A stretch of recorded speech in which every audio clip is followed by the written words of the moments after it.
무득 무설분 깨달음도 없고 설함도 없음.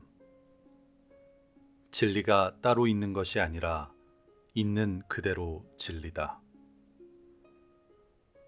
부처님께서 열애가 완전한 깨달음을 얻었느냐, 열애가 가르친 것이 있느냐라고 묻고 있다.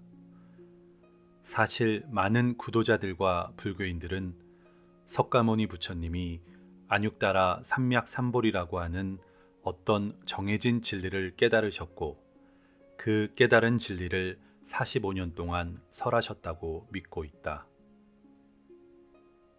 부처님은 45년 동안 어떤 하나의 고정된 불변의 진리를 전해준 것이 아니다. 만약 그런 것이 있다면 한치의 오차도 없이 받아들여서 가슴에 품고 전부 외워서 자기 것으로 만들어야겠지만 부처님이 설한 모든 법은 어떤 고정된 진리를 가르친 것이 아니다.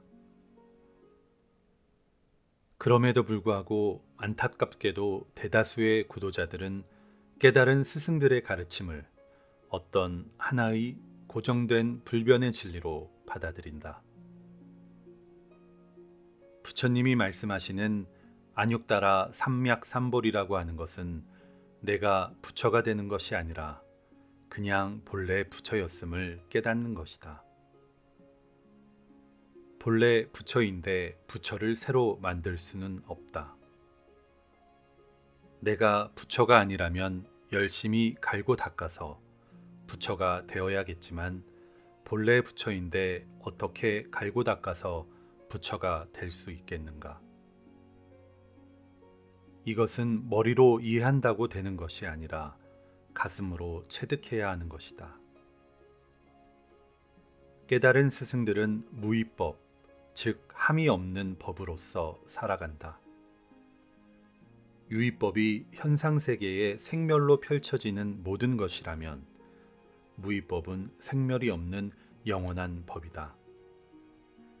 깨달은 스승들은 영원 불멸한 삶으로 지금 존재한다. 깨달은 현성들의 삶은 생멸이 없는 삶이다.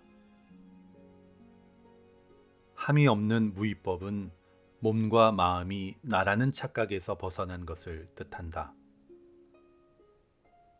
착각에서 벗어나면 무위법이고 벗어나지 못하면 유위법이다.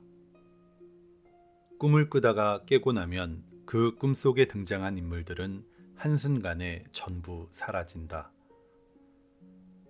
꿈속에 나타난 존재들은 태어난 것도 아니고 죽은 것도 아니다.